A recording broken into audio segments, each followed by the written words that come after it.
माना कि औरों के मुकाबले कुछ ज़्यादा नहीं पाया मैंने, पर खुद गिरता हूँ खुद संभलता हूँ, किसी को गिराया नहीं मैंने, किसी को गिराया नहीं मैंने। नमस्कार दोस्तों, जय हिंद, वंदे मातरम। उम्मीद करता हूँ कि आप लोग बहुत अच्छे होंगे। आप सभी वॉच कर रहे हो दीपक लक्ष्य एजुकेशनल चैनल, जो सिर्फ आपके लक्ष्य पर काम करता है। साथियों, जिंदगी एक आईने की तरह है। ये तभी मुस्कराएगी जब आप अपनी मेहनत से इसको बनाओगे। ऊंचाई पर वही लोग पहुंचते हैं जो किसी से बदला नहीं बल्कि बदलाव की सोच रखते हैं। जिस प्रकार एक छोटे से बीज में वटवृक्ष समाया होता है, उसी प्रकार आप में भी अनंत क्षमताएं हैं। सीखने की भूख ही आपको मंजिल तक पहुंचाएगी। इसलिए आप सभी लोग हर दिन कुछ न कुछ नया सीखते रहिए। आइए फिर जुड़िए हमारे चैनल से। पहली बार विजिट किए हो तो सब्सक्राइब कर बेल आइकन जरूर दबा लेना, जिससे आने वाली आगे की कक्षाएं आपको भी सुगमता पूर्वक मिलती रहें। कक्षा को लाइक कमेंट कर शेयर कर दीजिए आप सभी, और कक्षा को पूरा वॉच करिएगा। देखिए आज के महत्वपूर्ण प्रयोगवाद और नई कविता के सेशन का पहला प्रश्न आपकी आंखों के सामने है। क्या है? प्रयोगवाद अपने आप में इष्ट नहीं है, वो साधन है। प्रयोग द्वारा कवि अपने सत्य को अधिक अच्छी तरह जान सकता है और अधिक अच्छी तरह अभिव्यक्त कर सकता है। वस्तु और शिल्प दोनों क्षेत्र में प्रयोग फलप्रद होता है। कथन किसका है? विकल्प हैं आपके: भवानी प्रसाद मिश्र, नरेश मेहता, सच्चिदानंद हीरानंद वात्स्यायन अज्ञे, रघुवीर सहाय। क्या होगा इस प्रश्न का सही जवाब? आप सभी लोगों को करना है। तो विद्यार्थियों, इस प्रश्न के जवाब में यदि आप लोगों ने अपना उत्तर किया है विकल्प सी सच्चिदानंद हीरानंद वात्स्यायन अज्ञे, तो बिल्कुल सही जवाब होगा। अज्ञे जी क्या बताते हैं? प्रयोगवाद अपने आप में इष्ट नहीं है, वो साधन है। प्रयोग द्वारा कवि अपने सत्य को अधिक अच्छी तरह जान सकता है और अधिक अच्छी तरह अभिव्यक्त कर सकता है। वस्तु और शिल्प दोनों क्षेत्र में प्रयोग फलप्रद होता है। आगे बढ़ते हैं हम सभी लोग। अज्ञे जी का पूरा नाम क्या है? सच्चिदानंद हीरानंद वात्स्यायन अज्ञे। इनका जन्म 1911 ईस्वी में कुशीनगर में हुआ था और अज्ञे प्रयोगवाद के जन्मदाता माने जाते हैं। तार सप्तक का प्रकाशन 1943 ईस्वी में अज्ञे जी ने किया था। प्रयोगवाद को नंद दुलारे वाजपेयी जी ने बैठे ठाले का धंधा कहा है और भवानी प्रसाद मिश्र को उनकी बहुत ही प्रसिद्ध रचना, क्या नाम है उस रचना का? बुनी हुई रस्सी। इस रचना के ऊपर 1972 ईस्वी का साहित्य अकादमी पुरस्कार प्रदान किया गया था। नरेश मेहता को 1992 ईस्वी में संपूर्ण रचना क्रम के ऊपर ज्ञानपीठ पुरस्कार दिया जा चुका है। रघुवीर सहाय जी की प्रसिद्ध रचना है कौन सी? लोग भूल गए हैं, और इसके ऊपर 1984 ईस्वी में साहित्य अकादमी पुरस्कार इनको दिया गया था। अगले क्रम की ओर बढ़ते हैं। आपका प्रश्न है सागर मुद्रा इनमें से किसकी कृति है? शमशेर बहादुर सिंह, सच्चिदानंद हीरानंद वात्स्यायन अज्ञे, कुंवर नारायण, हरिनारायण व्यास। किसकी रचना है सागर मुद्रा? तो वो हैं आपके सच्चिदानंद हीरानंद वात्स्यायन अज्ञे जी। और इस रचना का प्रकाशन कब होता है? 1970 ईस्वी में। अब जो है हम सभी लोग अज्ञे जी के अन्य प्रमुख काव्य संग्रहों को देखते हैं। कौन कौन से हैं? भग्नदूत 1933 ईस्वी, चिंता 1942 ईस्वी, इत्यलम 1946 ईस्वी, हरी घास पर क्षण भर 1949 ईस्वी, बावरा हेरी 1954 ईस्वी, इंद्रधनुष रौंदे हुए 1957 ईस्वी, अरि वो करुणा प्रभामय 1959 ईस्वी, आंगन के पार द्वार 1961 ईस्वी, पूर्वा 1965 ईस्वी, सुनहले सैवाल 1966 ईस्वी, कितनी नावों में कितनी बार 1967 ईस्वी, क्योंकि मैं उसे जानता हूँ 1969 ईस्वी, सागर मुद्रा 1970 ईस्वी, पहले मैं सन्नाटा बुनता हूँ 1973 ईस्वी, नदी की बांक पर छाया 1981 ईस्वी में। ये सभी काव्य संग्रह अज्ञेय जी के हैं और आपके लिए बहुत ही महत्वपूर्ण हैं। इसके उपरांत शमशेर बहादुर सिंह जी के काव्य संग्रहों के ऊपर हम सभी लोग नज़र डालते हैं। चुका भी नहीं हूँ मैं 1975 ईस्वी, बात बोलेगी 1981 ईस्वी, काल तुझसे होड़ है मेरी 1988 ईस्वी, सुकून की तलाश 1998 ईस्वी। फिर कुंवर नारायण जी के काव्य संग्रह हैं। चक्रव्यूह 1956 ईस्वी, परिवेश हम तुम 1961 ईस्वी, अपने सामने 1979 ईस्वी, कोई दूसरा नहीं 1993 ईस्वी, इन दिनों 2002 ईस्वी। और कुंवर नारायण जी का एक प्रबंध काव्य है, उसका नाम है आत्मजयी। 1965 ईस्वी में इसका प्रकाशन हुआ है। वाजश्रवा के बहाने इसका प्रकाशन 2008 ईस्वी में हुआ है। हरिनारायण व्यास जी की रचनाओं को हम लोग देखते हैं। मृग और तृष्णा, त्रिकोण पर सूर्योदय, बरगद के चिकने पत्ते, आउटर पर रुकी ट्रेन। आगे बढ़ते हैं हम सभी। आपका प्रश्न है, मैं रथ का टूटा पहिया हूँ लेकिन मुझे फेंको मत। ये पंक्ति किसकी है? धर्मवीर भारती, कुंवर नारायण, नरेश मेहता, सर्वेश्वर दयाल सक्सेना। किसकी है ये काव्य पंक्ति? तो वो हैं आपके धर्मवीर भारती जी। धर्मवीर भारती जी की प्रमुख रचनाएं कौन कौन सी हैं? ठंडा लोहा 1952 ईस्वी, अंधा युग 1955 ईस्वी, कनुप्रिया 1959 ईस्वी, 7 गीत वर्ष 1952 ईस्वी और देशांतर। फिर अगला आपका प्रश्न है, इनमें से किस कृति की रचना का आधार कठोर उपनिषद है? अंधा युग, आत्मजयी, महाप्रस्थान, आर्यावर्त। तो इन रचनाओं में से जिसका आधार कठोपनिषद है उसका नाम क्या है? आत्मजयी।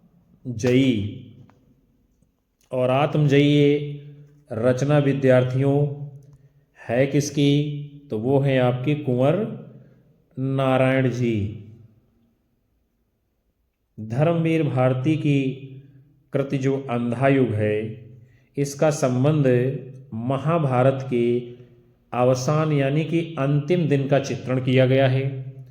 धर्मवीर भारती जी की अन्य रचनाएं हैं गुल की बन्नो, ये बड़ी ही शानदार कहानी है हिंदी की धर्मवीर भारती जी की। सावित्री नंबर 2, मरीज नंबर 7, यह मेरे लिए नहीं इत्यादि। महाप्रस्थान ये नरेश मेहता जी का एक खंड काव्य है। क्या है? खंड काव्य। नरेश मेहता जी की अन्य प्रमुख रचनाएं कौन कौन सी हैं? संशय की एक रात, शबरी, प्रार्थना पुरुष इत्यादि। जबकि आर्यावर्त मोहनलाल महतो वियोगी जी की रचना है। हम सभी लोग बढ़ते हैं अगले क्रम की ओर।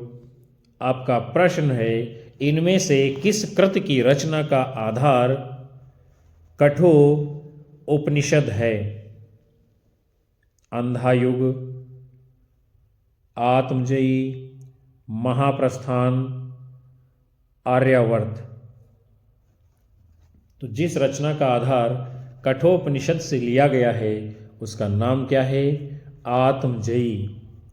और आत्मजयी लिखा किसने है? कुंवर नारायण जी ने। आत्मजयी एक प्रबंध काव्य है। कुंवर नारायण जी की अन्य प्रमुख रचनाएं हैं चक्रव्यूह, परिवेश हम तुम, अपने सामने, कोई दूसरा नहीं, इन दिनों, वाजश्रवा के बहाने। यह इनका एक प्रबंध काव्य है। आगे बढ़ेंगे। फिर आप सभी का प्रश्न है, कलगी बाजरे की में सृष्टि के ऐश्वर्य और औदार्य के विस्तार का प्रतीक बाजरे की कलगी के अलावा और किसे माना गया है? बिचली घास, जूही का फूल, नभ की अकेली तारिका, टटकी कली चंपे की, निहार नहाई कुई। क्या है इसका उत्तर? विकल्प ए। कलगी बाजरे की ये रचना है में षष्ठी के ऐश्वर्य और औदार्य के विस्तार का प्रतीक बाजरे की कलगी के अतिरिक्त क्या है? बिचली घास। फिर कलगी बाजरे की ये कविता है, किसकी है? सच्चिदानंद हीरानंद वात्स्यायन अज्ञेय जी की। अज्ञेय ने तार सप्तक का संपादन भी किया है और उसके साथ में प्रकाशन भी किया है। अज्ञेय को प्रयोगवाद तथा नई कविता का शलाका पुरुष कहा जाता है। ये बहुत ही महत्वपूर्ण बात है। आपसे पूछा जाएगा कि प्रयोगवाद और नई कविता का शलाका पुरुष किसे कहा जाता है, तो वो हैं आपके अज्ञेय जी। इनके प्रमुख काव्य संग्रह कौन कौन से हैं? भग्नदूत, चिंता, इत्यलम, हरी घास पर क्षण भर, आंगन के पार द्वार, असाध्य वीणा, सांप, नदी के द्वीप, ये दीप अकेला इत्यादि। आगे चलेंगे। आपका प्रश्न है, प्रपद्यवाद किसका पर्याय है? पर्याय मतलब विद्यार्थियों जैसे कहा जाए पर्यायवाची। नई कविता, नकेनवाद, अकविता, प्रयोगवाद। इस प्रश्न का आप लोगों को उत्तर देना है। प्रपत्तिवाद ये जो है किसका पर्याय है? क्या होगा इस प्रश्न का सही जवाब विद्यार्थियों? तो आप लोगों ने अपना उत्तर चुना है विकल्प बी, नकेनवाद। तो बिल्कुल राइट आंसर आपका माना जाएगा। आगे देखते हैं। प्रपद्यवाद इसकी शुरुआत जो है विद्यार्थियों हिंदी में 1956 में हुई है, जिसको नकेनवाद भी कहते हैं। प्रपद्यवाद का प्रवर्तन नलिन बिलोचन शर्मा जी ने किया था। बिहार के 3 कवि इसमें शामिल हैं। कौन कौन से? नलिन बिलोचन शर्मा, केशरी कुमार और नरेश का नाम आता है। इन तीनों लोगों के नाम के प्रथम अक्षर को लेकर के इसको नकेन नाम दिया गया है। अकविता 1965 ईस्वी के प्रवर्तक कौन हैं? श्याम परमार जी। प्रयोगवाद 1943 ईस्वी के प्रवर्तक कौन हैं? अज्ञेय जी। नई कविता 1954 ईस्वी, नाम अज्ञेय ने अपने एक रेडियो वार्ता में सर्वप्रथम किया था। नई कविता 1954 ईस्वी में इसका आरंभ जगदीश गुप्त के द्वारा हुआ है और नई कविता पत्रिका का संपादन भी इन्होंने किया था। आपका अगला प्रश्न है, निम्नलिखित में से कौन प्रपद्यवादी कवि नहीं हैं? नलिन बिलोचन शर्मा, केसरी कुमार, नरेश, गिरजा कुमार माथुर। कौन नहीं आते हैं प्रपद्यवाद में? तो उनका नाम है विकल्प डी, गिरजा कुमार माथुर। क्योंकि विद्यार्थियों होता क्या है, जो गिरजा कुमार माथुर जी हैं ये जो है तार सप्तक के कवि हैं और प्रयोगवादी काव्यधारा में आते हैं। प्रपद्यवाद का प्रवर्तन नलिन बिलोचन शर्मा जी ने सन 1956 ईस्वी में प्रकाशित नकेन के प्रपद्य संकलन से किया है। प्रपद्यवाद को हिंदी साहित्य में नकेनवाद के नाम से भी जाना गया है, क्योंकि इसमें बिहार के जो 3 कवि हैं प्रमुखता से, जैसे कि आपके नलिन बिलोचन शर्मा, केसरी कुमार और नरेश के नाम के प्रथम अक्षर के आधार पर इसको बनाया गया है। प्रपद्यवाद और प्रयोगवाद में मूल अंतर ये है कि प्रपद्यवाद प्रयोग को साध्य मानता है और जबकि प्रयोगवाद प्रयोग को साधन मानता है। फिर अगले क्रम की ओर बढ़ते हैं। आपका प्रश्न है, इनमें से कौन सा कवि नकेनवाद से जुड़ा है? केसरी कुमार, केदारनाथ सिंह, नरेश मेहता, केदारनाथ अग्रवाल। एक कवि ऐसा है जो नकेनवाद से जुड़ा है, उनका नाम क्या है? केसरी कुमार। और नकेनवाद में बिहार राज्य के 3 कवि सम्मिलित होते हैं, नलिन बिलोचन शर्मा, केसरी कुमार और नरेश। इन्हीं तीनों कवियों के नाम के प्रथम अक्षर के आधार पर नकेनवाद चलाया जाता है और प्रपद्यवाद का प्रवर्तन नलिन बिलोचन शर्मा जी ने 1956 ईस्वी में किया था। फिर अगले क्रम की ओर बढ़ेंगे। आपका प्रश्न है, निम्नलिखित कवियों को उनके काव्य संग्रहों के साथ में सुमेलित करना है। उसके उपरांत आप सभी लोगों को नीचे दिए गए कूट के अनुसार अपना सही उत्तर करना है। एक सूची में है आपके कवि और दूसरी सूची में है आपकी रचनाएं यानी काव्य संग्रह। तो सबसे पहले आपके कवि कौन है? नरेंद्र शर्मा। तो नरेंद्र शर्मा जी की रचना का नाम क्या है? प्रवासी के गीत। फिर है नागार्जुन। नागार्जुन जी की रचना का नाम क्या है? युगधारा। उसके बाद है केदारनाथ अग्रवाल, इनकी रचना का नाम क्या है? फूल नहीं रंग बोलते हैं। फिर है भवानी प्रसाद मिश्र, इनकी रचना का नाम क्या है? बुनी हुई रस्सी। और आप देख रहे हैं एक रचना जो बच जाती है, आत्मजयी, ये किसकी है? कुंवर नारायण जी की। तो यहाँ पर तो आपका मिलान कर दिया गया है, लेकिन कूट के आधार पर आपका सही उत्तर कौन होगा उसे हम लोग नीचे देखते हैं। यानी विकल्प सी आपका इस प्रश्न के जवाब में राइट कूट माना जाएगा। नरेंद्र शर्मा, प्रवासी के गीत, प्रकाशन वर्ष है इस रचना का 1938 ईस्वी।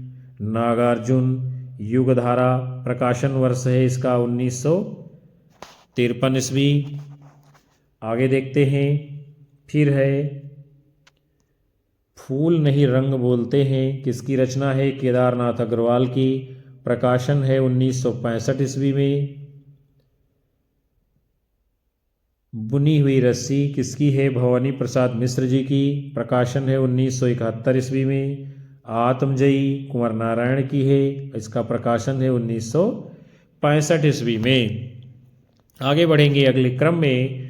आपका प्रश्न है, निम्नलिखित कविताओं को उनके रचयिताओं के साथ सुमेलित करना है और फिर कूट के अनुसार आपको आगे उत्तर देना है। यानी एक तरफ है रचनाएं और दूसरी तरफ हैं उनके रचयिता। पहली रचना का नाम क्या है? नदी की बांक पर छाया। ये जो है किसकी रचना है? नदी की बांक पर छाया, तो वो है आपके सच्चिदानंद हीरानंद वात्सायन अज्ञे जी।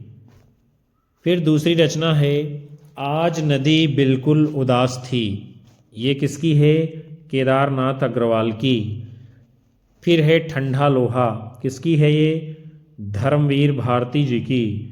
फिर है कुआनो नदी, ये रचना किसकी है? सर्वेश्वर दयाल सक्सेना जी की। ये तो हुआ आपके सामने सही मिलान रचना और रचनाकार के साथ में। फिर अब जो है इसका सही कूट क्या होगा उत्तर के रूप में, वो हम लोग आगे देखते हैं। तो वो है आपका विकल्प बी। क्या है? विकल्प बी आपका राइट आंसर माना जाएगा।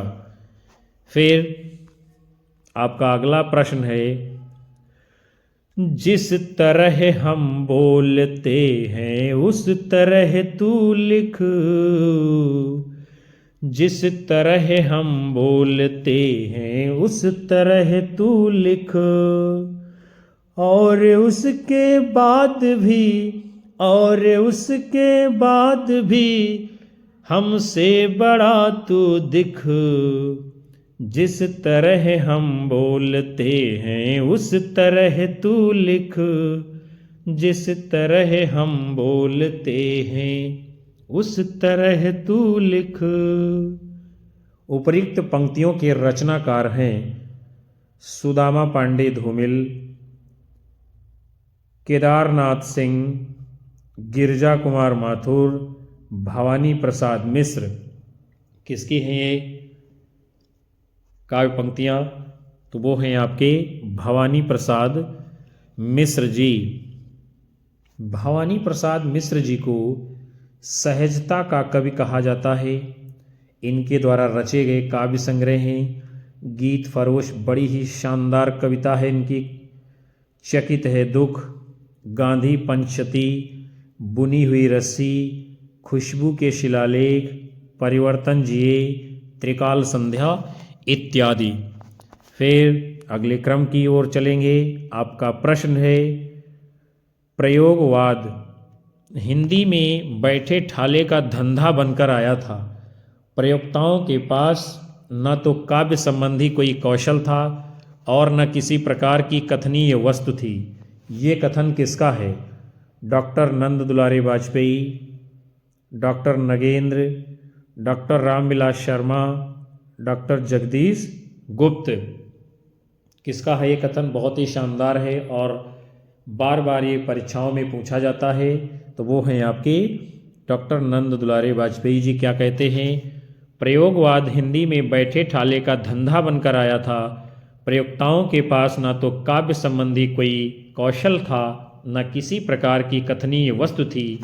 फिर आगे चलेंगे। आपका डॉक्टर नगेंद्र का कथन क्या है प्रयोगवाद के विषय में, उसे हम लोग देखते हैं। क्या कहते हैं नगेंद्र जी? प्रयोगवाद को शैलीगत विद्रोह कहा है। डॉक्टर रामविलास शर्मा जी ने क्या लिखा है? प्रयोगवादी कविता में युग से उत्पन्न अनास्था, शंका, घुटन, कुंठा, भग्नाशा में एक पथ के अन्वेषण की व्याकुल भावना दिखाई पड़ती है। ये कवि एक नए मार्ग का अनुसंधान करने के लिए व्याकुल हैं।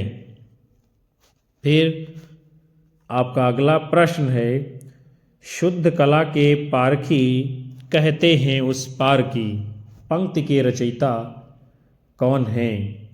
रामधारी सिंह दिनकर, नागार्जुन, रामविलास शर्मा, गजानन माधव, मुक्तिबोध।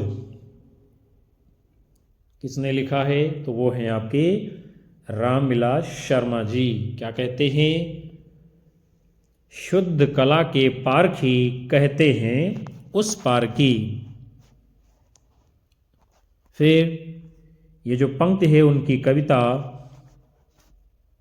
सत्यम शिवम सुंदरम से ली गई है। सत्यम शिवम सुंदरम कविता तार सप्तक में संकलित है, जिसका संपादन अज्ञेय जी ने किया था, जो 1943 ईस्वी में प्रकाशित हुई है। रामविलास शर्मा जी का जन्म उन्नाव उत्तर प्रदेश में अक्टूबर 1912 में हुआ था और 1970 ईस्वी में इनको जो है निराला की साहित्य साधना रचना के लिए साहित्य अकादमी पुरस्कार दिया गया है।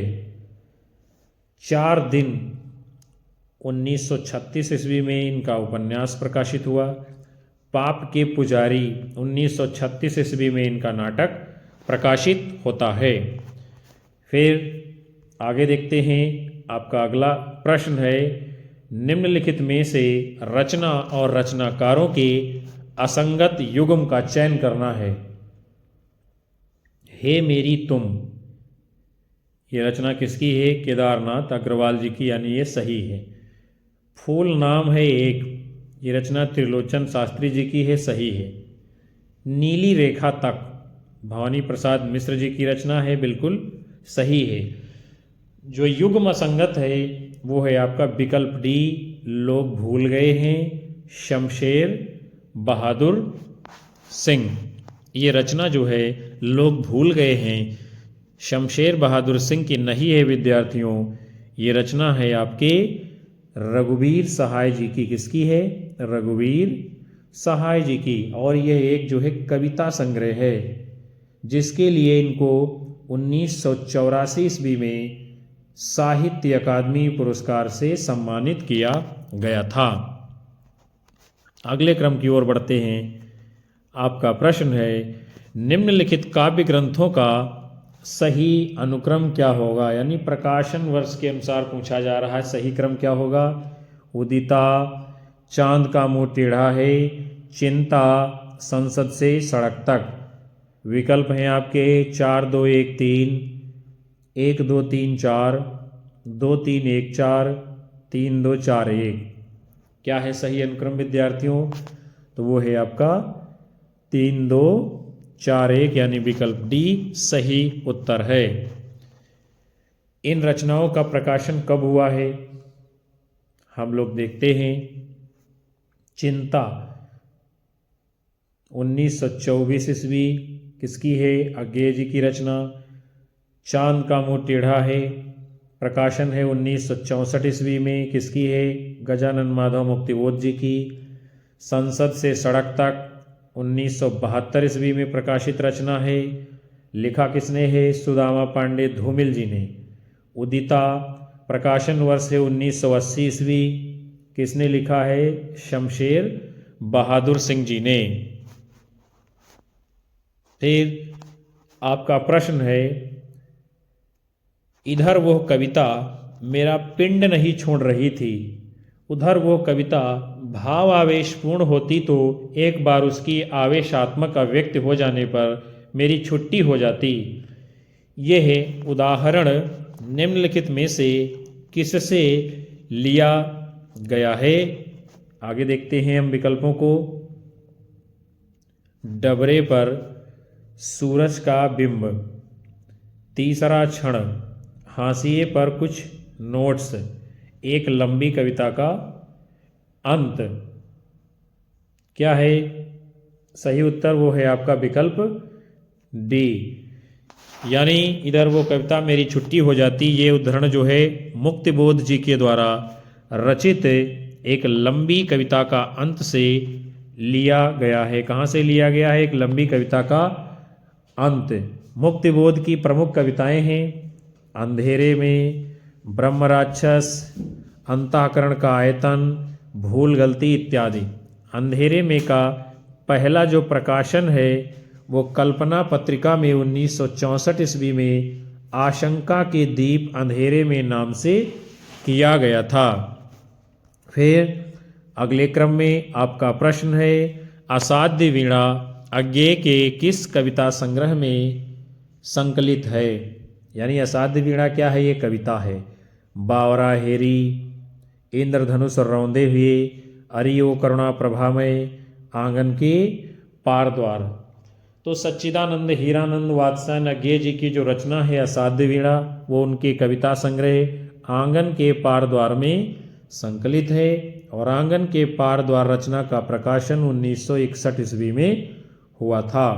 इनके अन्य काव्य संग्रह हैं बावरा अहेरी 1954 ईस्वी, इंद्रधनुष रौंदे हुए 1957 ईस्वी, अरियो करुणा प्रभामय 1959 ईस्वी में प्रकाशित होती है।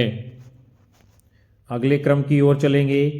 आपका प्रश्न है, गीत फरोश कविता में भवानी प्रसाद मिश्र कहना चाहते हैं, यानी क्या कहना चाहते हैं।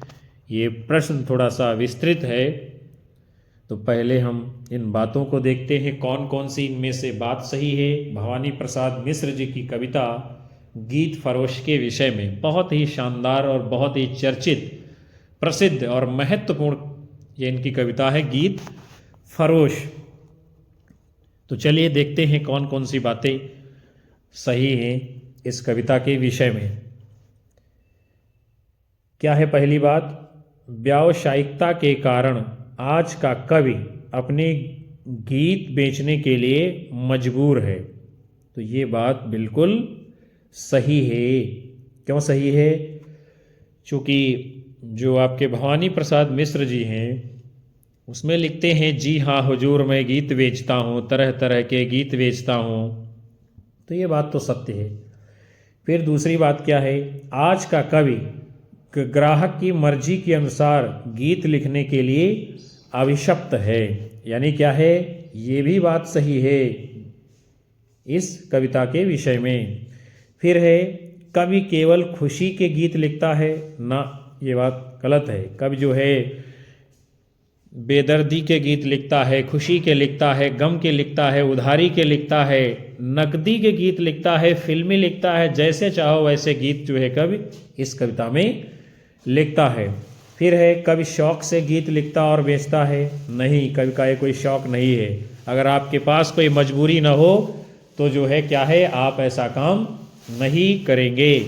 तो बात क्या है, आगे के विकल्पों में जो है हम देखते हैं कौन सी बात इसमें से सही है। तो वो है आपका विकल्प 1 और 3, 1 और 2, 2 और 4, 3 और 4। तो इसमें क्या है, आपका जो सही उत्तर के रूप में होगा वो आपका है विकल्प बी 1 और 2। फिर हम आगे देखते हैं, भवानी प्रसाद मिश्र जो हैं आपके वो दूसरे सप्तक के कवि हैं। किसमें के हैं? दूसरे सप्तक के।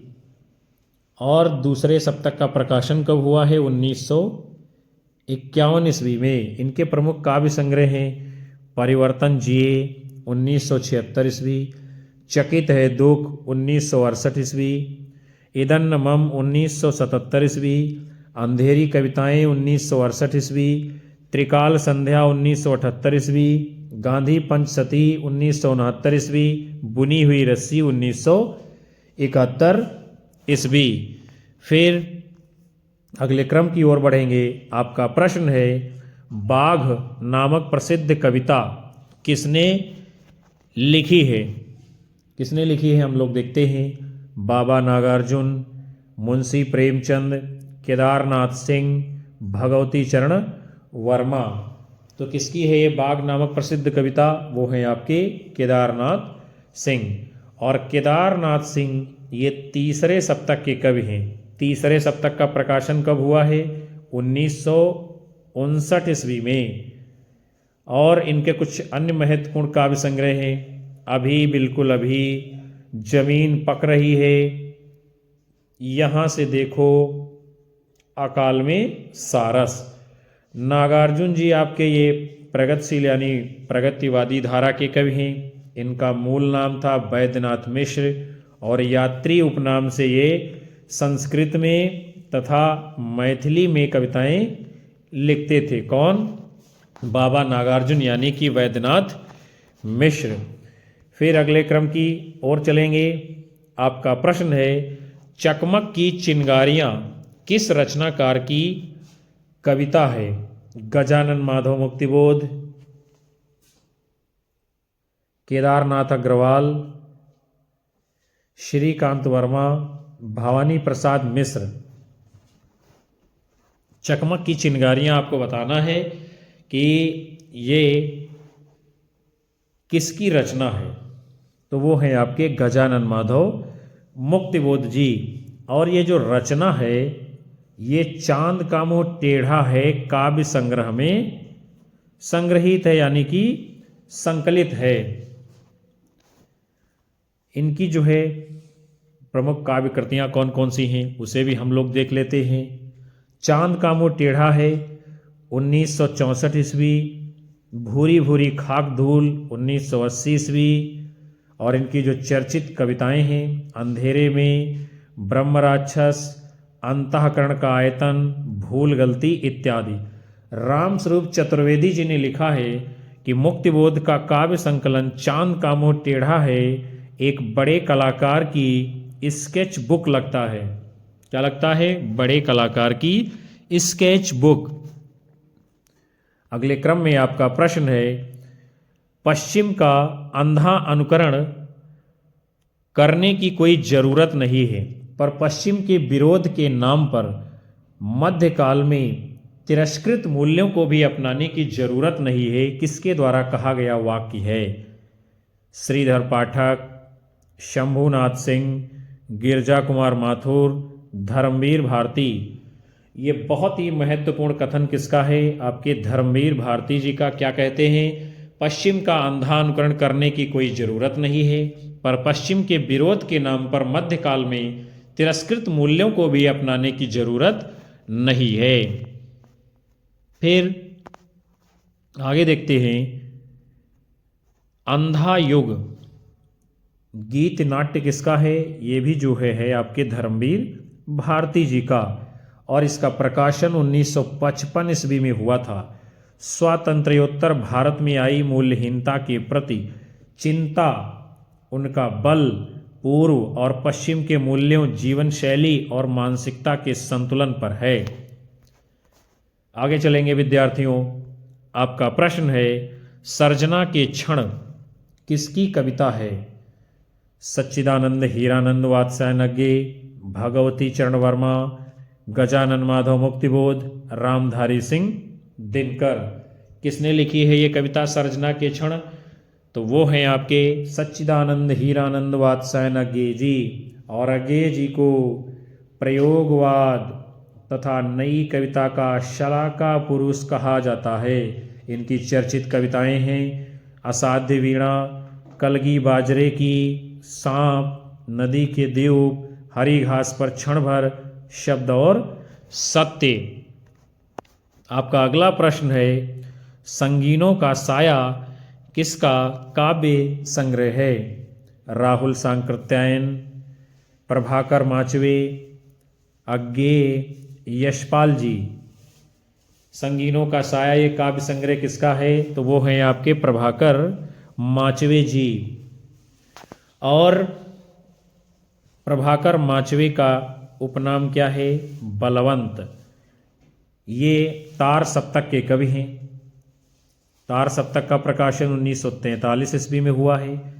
इनके अन्य काव्य संग्रह हैं मेपल, स्वप्नभंग, अनुक्षण इत्यादि। फिर आपका अगला प्रश्न है, निम्न में से कौन सी शंभुनाथ सिंह के द्वारा रचित कृति नहीं है?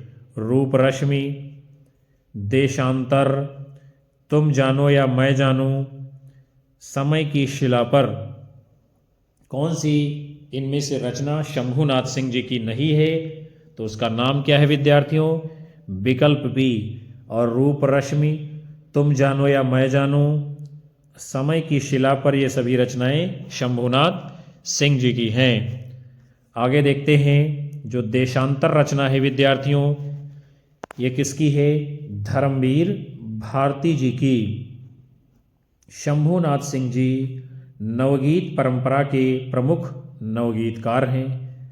इनके नवगीत संकलन जो हैं रूप रश्मि, छायालोक, मनवंतर, उदयाचल, इसका प्रकाशन 1946 ईस्वी में हुआ है। दिवालोक, इसका प्रकाशन 1951 ईस्वी में हुआ है। और समय की शिला पर इत्यादि। अगले क्रम में आपका प्रश्न, गीत फरोश किसकी रचना है? बहुत ही शानदार प्रश्न है। भवानी प्रसाद मिश्र, गजानन माधव मुक्तिबोध, केदारनाथ अग्रवाल, भगवती चरण वर्मा। किसकी रचना है गीत फरोश? इसकी कई बार चर्चा हुई है आज के सेशन में। तो वो हैं आपके भवानी प्रसाद मिश्र जी। भवानी प्रसाद मिश्र जी को विद्यार्थियों सहजता का कवि कहा जाता है? किस प्रकार का? सहजता का कवि। ये बात भी आपके लिए महत्वपूर्ण है। कहानीकार उदय प्रकाश जी ने भवानी प्रसाद मिश्र जी को कविता का गांधी कहा है। क्या कहा है? कविता का गांधी। भवानी प्रसाद मिश्र ने स्वयं को गांधी का बेटा कहा है। भवानी प्रसाद मिश्र जी के प्रमुख काव्य संग्रह हैं गीत फरोश 1953 में प्रकाशित रचना है, चकित है दुख 1968 ईस्वी, अंधेरी कविताएं 1968 ईस्वी, गांधी पंचशती 1969 ईस्वी, खुशबू के शिलालेख 1973 ईस्वी, मानसरोवर दिन 1981 ईस्वी। बुनी हुई रस्सी, इसका प्रकाशन वर्ष है 1971 ईस्वी और ये काव्य संग्रह है जिसके लिए भवानी प्रसाद मिश्र जी को 1972 ईस्वी का साहित्य अकादमी पुरस्कार प्रदान किया गया था। तो विद्यार्थियों, आज के इस महत्वपूर्ण सेशन को, जो कि प्रयोगवाद, नकेनवाद, प्रपद्यवाद, नई कविता से संबंधित था, हम यहीं पर समाप्त करते हैं। मैं उम्मीद करूंगा कि ये सत्र आपको पसंद आएगा और ये प्रश्न आपकी आने वाली भारतवर्ष की विभिन्न परीक्षाओं में पूछे जाएंगे।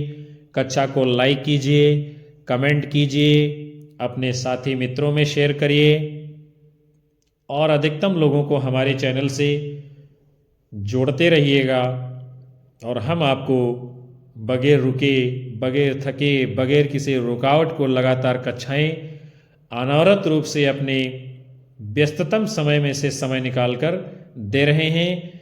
मिलेंगे आप सभी को फिर से अगली कक्षा में।